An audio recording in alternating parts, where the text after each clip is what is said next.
Lockdown से पहले गीता के घर का नजारा कुछ ऐसा था कि रोहन ऑफिस जाता था और शिवन स्कूल। जिनके घर से जाने के बाद गीता काम खत्म करके बाकी समय आराम करती थी।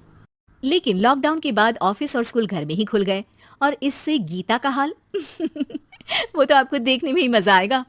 शिविन, ओ शिविन, महाराज उठने के लिए क्या 21 तोपों की सलामी लेंगे? अरे बिस्तर से बाहर निकल, ऑनलाइन क्लास स्टार्ट होने वाली है। अरे तुम भी हद करती हो, स्पीकर की तरह चिल्लाने की क्या जरूरत है? दिख नहीं रहा मेरी कॉन्फ्रेंस चल रही है। अब कैमरा और स्पीकर ऑन कर रहा हूं, मुझे कोई शोर नहीं चाहिए। इस पर जैसे ही रोहन लैपटॉप का कैमरा और स्पीकर ऑन करता है तभी कुकर की सीटी बजती है। करा लो अब इसे चुप, लॉकडाउन नहीं हुआ, मेरी मौत का फरमान जारी हो गया। दोनों बाप बेटे ने नाक में दम किया हुआ है। ऐसा बोलकर गीता वहां से शिविन के कमरे में पहुंच जाती है, जहां शिविन अभी भी सो रहा होता है। ओ आलसी, अब अगर 5 मिनट में नहीं उठाना तो आज तेरा गेम और यूट्यूब कैंसिल। माँ की बात सुनकर शिविन बिना एक खड़ा होता है। उठ गया, अभी नहाकर भी आता हूँ। ये नाटक कहीं और, मुंह पर गीला कपड़ा मार और पढ़ने बैठ। शिविन की ऑनलाइन क्लास स्टार्ट हो जाती है, जिस पर गीता उसे वहां बिठाकर रसोई में चली जाती है।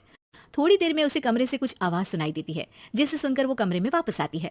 हाय राम, तुझे क्लास अटेंड करने के लिए बोला था, कैमरा ऑफ करके बिस्तर पर नाचने के लिए नहीं बोला था। मम्मी मुझे कुछ समझ नहीं आ रहा, आप बाद में पढ़ा देना ना, वैसे भी अटेंडेंस तो लगी गई है। हाँ बेटा, जरूर बन जा, तू अभी से हम सबका बाप बन जा। अरे नहीं मतलब कहाँ से लाते हो इतना दिमाग, और पढ़ाई करते हुए ये चला कहाँ जाता है? नाइस क्वेश्चन, दिमाग से पूछकर बता दूंगा।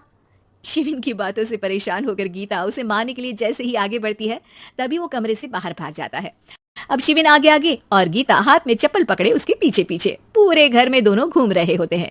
इसी बीच वो रोहन के पास पहुंच जाता है और शिविन को मारने वाली चप्पल रोहन के लैपटॉप पर जाकर गिरती है। ओए माँ! मम्मी, आप पापा को चप्पल मार रही हो? वो आज तक के रिपोर्टर, जाकर क्लास अटेंड कर ले, नहीं तो अगली तेरे पीछे लगेगी। इस पर शिविन वहां से चला जाता है, जिसके बाद रोहन गीता से कहता है, इस सर्कस के लिए कुछ बोलना चाहोगी? अरे क्या करूं, जब से तुम दोनों घर में रहने लगे हो, घर अपने आप ही सर्कस बन गया है और मैं तुम्हारी नौकर। कभी बेटी को संभालो तो कभी बाप के नखरे उठाओ। इन्हीं सब उथल पुथल में दिन बीतते रहते हैं, जिसमें हर रोज घर के अंदर कुछ नया सियप्पा खड़ा मिलता है, जो ज्यादातर शिविन और रोहन के ऑनलाइन स्कूल और ऑफिस से रिलेटेड ही होता है। एक सुबह, शिविन चल उठ, आज की क्लास जल्दी है। कैमरा ऑफ करके आप अटेंड कर लो। अरे ऐसे छितर पड़ेंगे, दादी नानी सब एक साथ याद आ जाएंगी। गीता की लाख मशक्कतों के बाद क्लास तो खत्म हो जाती है, लेकिन उसके बाद शिविन फोन इस्तेमाल करते हुए इंस्टाग्राम रील बनाने लगता है। रसोड़े में कौन था? तुम थी, मैं थी, कौन था? हाँ, मैं गरीब हूँ। अरे ओ गरीब के बेटे, आजा, मैं बनाती हूँ तुझे गरीब। मैं बताती हूँ रसोड़ी में कौन था। पढ़ाई करने बोलो तो इनकी माँ मर जाती है और ये पागलपंतियां जितनी मर्जी करा लो।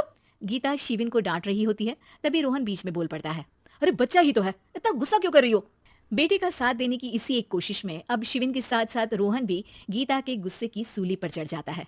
अगर बेटे पर इतना ही प्यार आ रहा है तो इसे क्लास अटेंड क्यों नहीं कराते, इसका होमवर्क क्यों नहीं कराते? उस समय तो बहुत जल्दी मीटिंग आ जाती है, वो काम मैं करूं और यहाँ इस बेफिजुली की चीज में तरफदारी करके बन जाओ महान।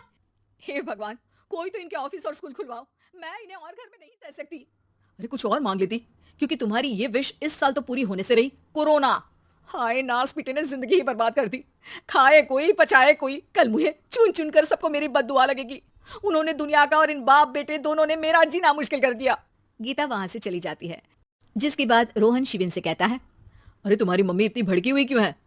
आपकी वजह से पूरा समय घर में रहते हो और उस पर कोई काम कराने की जगह बस ऑर्डर देते रहते हो। अच्छा बेटे, सारा इल्जाम मुझ पर, पूरा दिन तो वो तुम पर ही चिल्लाती है। हाँ, मतलब दोनों का 50-50 है, कुछ करना पड़ेगा। वो कहते ना, make the best out of worst. I have an idea. वैसे तुम्हारी माँ सही कहती है, बहुत जुबान चलाने लगे हो, कम बोला करो। अगली सुबह रोहन और शिविन अपनी गलती को सुधारने के लिए गीता के उठने से पहले घर का आधा काम खत्म कर देते हैं, जिसे देखकर गीता खुश हो जाती है और फिर बाकी बचा काम वो तीनों मिलकर पूरा कर लेते हैं। जिसके बाद अब वो सब मिल बांट कर हर काम में एक दूसरे की मदद करते हुए लॉकडाउन का मजा लेने लगते हैं।